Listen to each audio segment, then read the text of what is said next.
Hi.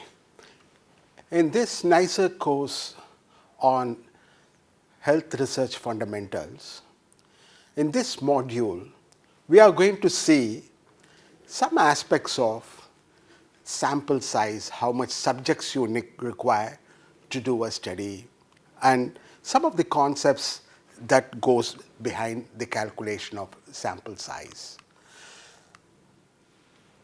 The usual question most of the investigators they have in their mind when they want to start doing a research study is, how much subjects that I should recruit into my study, how many patients I should see, how many households that I should cover. And a simple answer for this question is, there is no simple answer. Yeah, this requires a little bit of logical thinking and usually it depends on some of the information that we already should know before we start our study. So in this module, we will try to understand what's the relationship between sample size, and I'm going to introduce you to a concept called power. And we also try to determine the sample size, which is absolutely essential or necessary to achieve a given level of power for estimating maybe a simple proportion or any other measures of effect. As I was mentioning to you, there is no simple answer for estimating a sample size. We need to go in a systematic manner, and let me take you step by step in the process of estimating sample size. First of all, you'll have to identify what is the major study variable you are planning to study. In any investigation, you will be seeing a number of things. You'll have to identify which among them is the most important variable which you want to study about. Say for example, when you are studying on maybe scrub typhus in a community, your aim may be to estimate the prevalence of scrub typhus, in which case the variable whether a person has got scrub typhus or not is a major variable. Suppose if your interest is not on the prevalence but on some of the associated factors, whether a person has been exposed to a forest or something like that, in that case that becomes the major study variable. Then the second step is to determine the type of estimate.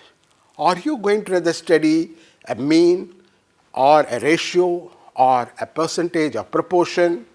And because accordingly we need to reframe or have a formula for computing the sample size. Then one of the important things that comes out is you need to indicate the expected frequency of factor of interest. Say a common sense says, suppose if you are going to study something very rare, you need to have a large sample. Unless you see a very large number of people, you may not probably get sufficient number of people with the factor of your interest. On the other hand, if you are going to study something which is very common, in that case you don't need a large sample. Even in a small sample, you may be able to give fairly a good, sufficient and precise estimate of your factor of interest. Then the next factor is the desired precision of the estimate. How precise you want your estimate to be. You want your estimate to be within 5% this side, that side, or within 10% this side, that side. See, as you want your estimate to be more precise, then naturally you need to have a larger sample. If you are willing to give, say, plus or minus 20%, then probably your sample size will be small as compared to plus or minus 10%. Then the next point is okay, I want plus or minus 10%, but how sure I want that my estimate is plus or minus 10%? What is the amount of rather risk that I am willing to accept, either a 5% risk or a 10% risk? So these are all some of the elements that are essential to compute the sample size, and invariably these are all the elements that has to be rather given by the investigator to whoever is computing the sample size. The other three items that I have rather given are, you have to adjust for population size. Are you going to take your sample from a very large population, or you are going to rather take from a small population? Because usually the sample size formulae assume that you are taking sample from a very large population. If you are going to rather take your sample from a small population, you need to do some adjustment factor into it. The next is adjust for estimated design effect. You see, in my earlier lecture on sampling, I talked to you about a cluster design effect, wherein you are going to rather select not individual subjects as your sample, but you are going to rather select cluster of subjects as your sample. There could be a correlation between the subjects in the same cluster. So in order to get over it, you need to multiply your sample size by a factor called a design effect, so that you have a larger sample which takes care of this correlation within the subjects in a cluster. Then the last bullet point in this is adjust for expected response. You have to rather, you decide that you want to rather do 300, and if you just go and study 300, maybe 10% of them they did not turn up, and you have only 230. So in order to adjust for that, you have some maybe 10% extra as your sample size, so that assuming a non-response, you still have sufficient sample to answer your question.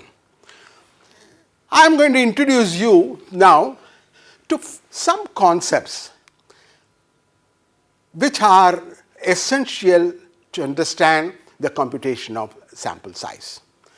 The first one is the alpha, or the type 1 error, the significance level of a test. What do you mean by that? It is the probability of rejecting the null hypothesis when actually it is true. In the statistical parlance, it is called type 1 error, and the confidence level is the complement of that, that is 1 minus alpha, and that is naturally the probability that an estimate of a population parameter is within certain specified limits of the true value. The next are beta and power. Beta is nothing but the probability of failing to reject the null hypothesis when actually it is false. So if something is false, you have to reject it, but you accept it. And the probability of making this is called a type 2 error, and the complement of this, that is 1 minus beta, is commonly denoted as power, and which is a correct decision, and that is nothing but probability of correctly rejecting the null hypothesis when it is false. Another important concept that goes into the computation of sample size is the precision. By precision, what you mean is it's a measure of how close an estimate is to the true value of a population parameter. It may be expressed in absolute terms or relative to the estimate. They say plus or minus 10% or plus or minus 10% of the estimate. Now let us rather look into a scenario where you need to compute a sample size and your interest is to estimate the mean of a population. So you have a sample, you have to compute a sample mean, and you want to estimate the population mean from your sample mean. And what should be the sample size that you need? So the general idea of the computation of sample size is, it's always it's a reliability coefficient into standard error is called D, and through D we can estimate the sample size n. Say the D is a formula given here is z into sigma by square root of n. How do we get that? We get that mainly using the concept of a sampling distribution. What do you mean by sampling distribution? Suppose I take several samples of the same size, and each of the sample give an estimate of the population mean, and if I have a distribution of all those sample means, theoretically it is proved that that distribution is a normal distribution, and also the standard error, which is the standard deviation of that distribution, is given by sigma by root n. So what we normally do it is we try to rather have, say, the using the principles of normal distribution, 2 sigma limit of the sampling error, 95% of the values they lie. So the Z in the formulae is nothing but the standard normal deviate for a particular level of significance. And suppose the idea of sample size is you fix that, and then when you fix that you have only one unknown, namely the n in the denominator, and if you can solve for the n, which is nothing but n is equal to z squared into sigma squared by d squared, then you get an idea of what the n is. I think these concepts will get clearer if you see an example. A health department nutritionist, he wishes to do a survey among a population of teenage girls to determine the average daily protein intake. So that's the research problem. And what information is needed to estimate the sample size? So the nutritionist must provide 3 items of information. The first one, the desired width of the confidence interval. The next one is the level of confidence desired, and he should rather give a rough magnitude of the population variance. Assume that he gives them all. Say the nutrition feels that okay, the 10 units this side and that side is what he is expecting, which means 10 units on the whole, so 5 units this side and 5 units that side. And the confidence coefficient of 95% is decided upon, and from his past experience, from the literature review, the nutritionists feel that the population standard deviation is probably about 20 grams. So now we have the information Z is 1.96 because 95% confidence interval has got a corresponding Z value of a normal distribution 1.96. Sigma is already given as 20, and then the desired length D is 5 units this side or that side. If you plug in all these values into the formulae, it becomes n is equal to 1.96 square, 20 square, multiply these two, divided by 5 square, it comes to 61.47, which means you need to have at least 62 teenage girls in order to get an estimate of the mean protein intake, and the estimate that you give 95% of the time will be within 5 units this side or that side of the true mean population mean of protein intake. Now in this formulae we have sigma, that is the population variance, and in most scenarios you may not probably know a value of sigma, because this is a study you are going to rather do, sigma may not be available. And how to get a sigma? One of the ways that you can get this variances is do a pilot survey, preliminary survey, and of course you can even use this observation used in the pilot for your final sample too, and an estimate available from the pilot survey could be used, or you can use an estimate which is available from previous studies. And suppose you have a large data available and you have the range of the data, Assuming that it's normally distributed, you can get an approximate value of sigma as the range divided by 6. So, these are all ways of getting the value of sigma in your formulae. Now, suppose we are going to estimate a proportion, not a mean. The formula is more or less similar, but what you need to rather give is you must rather have a knowledge of P, that is the proportion of the characteristic or the factor of interest in the population. This also may not be, see, you are going to do a study to estimate the proportion, and invariably when I ask this question to the investigator, he says, sir, I am going to rather do a study to find it, how can I have an idea of P? Can probably, as I had rather mentioned earlier, can probably do a pilot study to get an idea of P, or you can get from the literature what could be the value of P. And if it is impossible, then the best thing is to estimate to get a value of P as 0.5 so that it is the maximum value of N. So, the formula for that is very simple. The N is the Z squared and the D squared in the denominator are common, and here instead of your sigma what you have is this the PQ, where Q is nothing but 1 minus P. This also will be clearer if we see an example. Suppose want to estimate the true immunization coverage in a community of school children. Previous studies tell us that the immunization coverage should be somewhere around 80%. Suppose the precision, the absolute precision, we would like the result to be within 4% of the true values. Then the confidence interval, which is conventionally taken as 95% and 1 minus alpha, therefore, the 5% alpha level, the Z alpha is 1.96. Then we have all the values that are needed for our calculation. D, the absolute precision is 0.04. P, the expected proportion of population is 0.8. So, naturally the Q must be 0.2. Then Z alpha is 1.96, and when we plug them all into a formula, what we get is 384.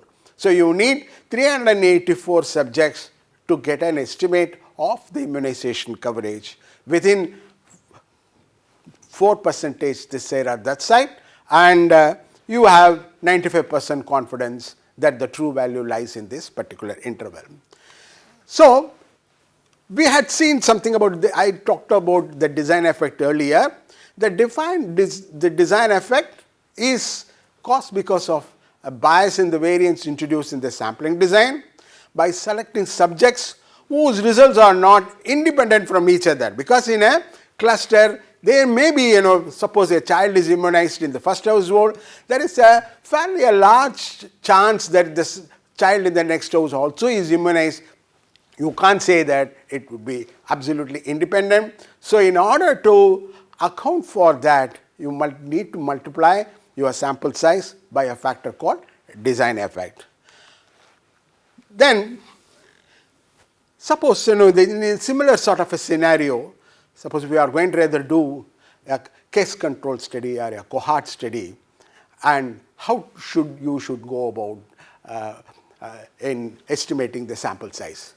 So, what you need is the desired value of the probabilities of alpha and beta, and the proportion of baseline, or that is the control or non-exposed population, and in the case of case control studies, the proportion of exposed, or in the case of cohort studies, the proportion of disease, and you need to rather have some idea of them, and these are all often based on previous studies or reports, and also you should have some sort of an idea of the magnitude of the expected effect, that is the magnitude of relative risk or the odds ratio. This again is based on previous studies or reports, and what's the minimum effect that investigator considers worth detecting. See, these are all some of the information once it's provided. Then there are very easy formulae available, the different formulae depending on the study design, research question and the type of data.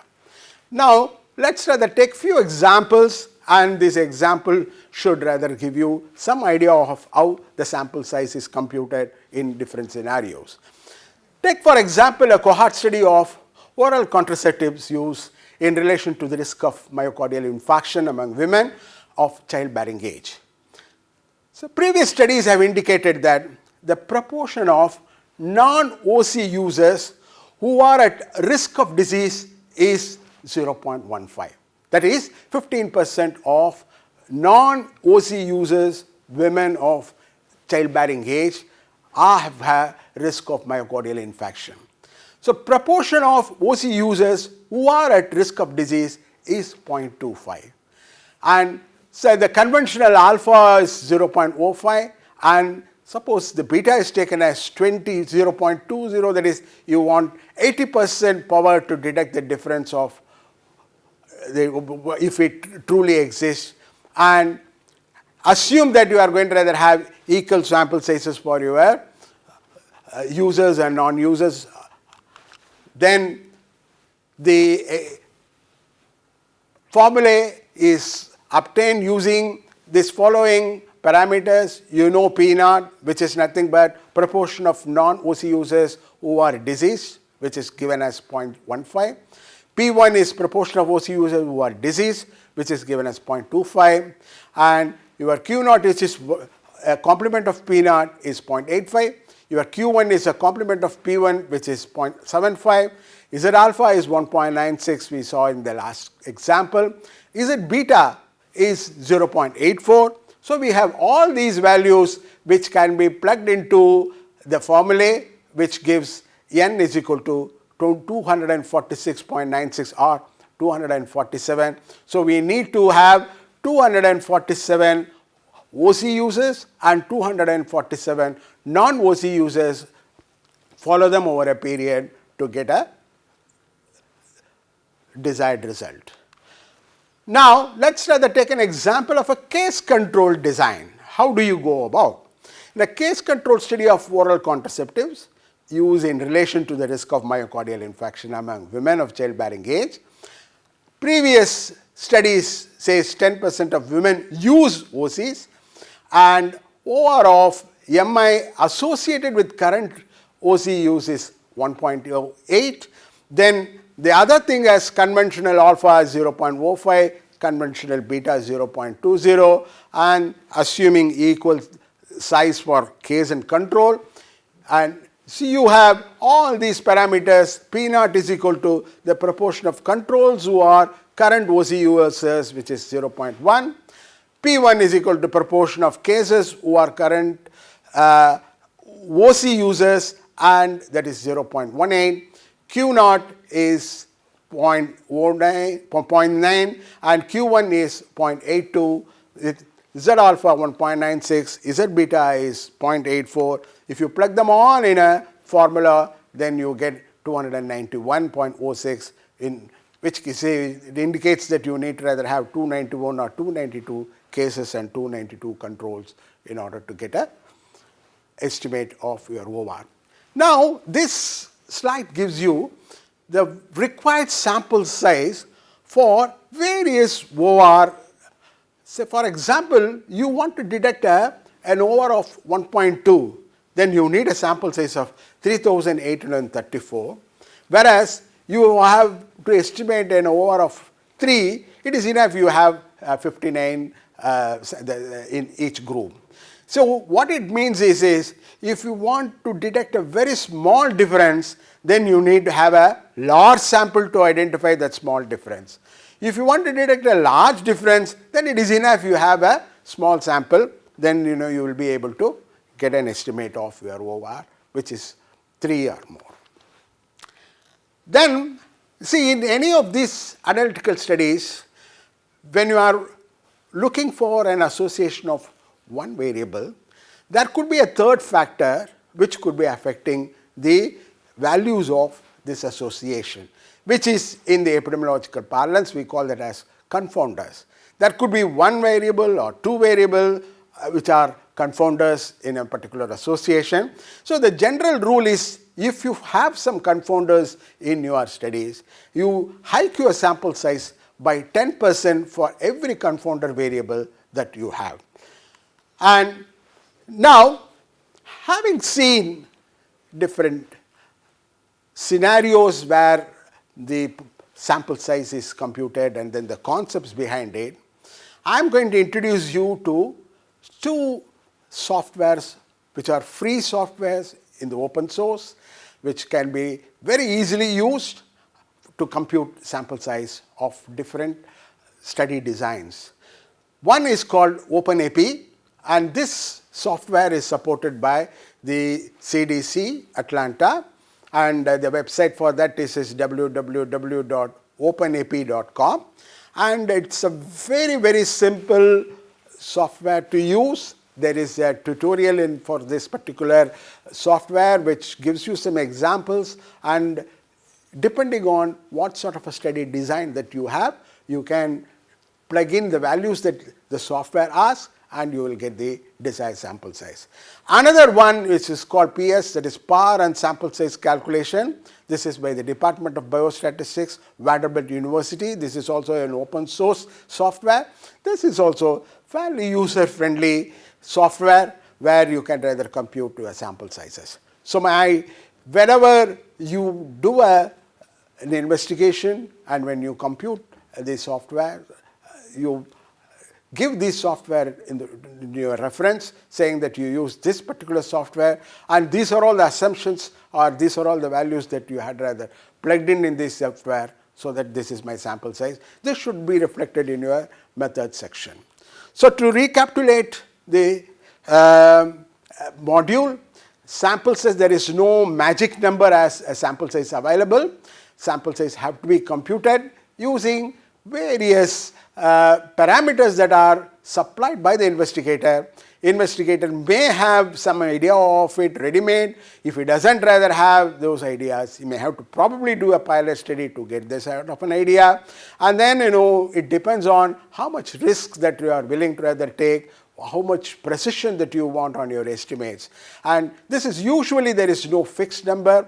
We can always negotiate depending on the resources that are available in terms of money and time. And suppose I say you need to rather have 300 and you don't have that much resource and you don't have that much time to rather do, you can always rather reduce the sample size, but you should know what price that you are going to rather pay for reducing. You may have to rather compromise on the precision or the risk that you will be rather taking on these sort of estimates.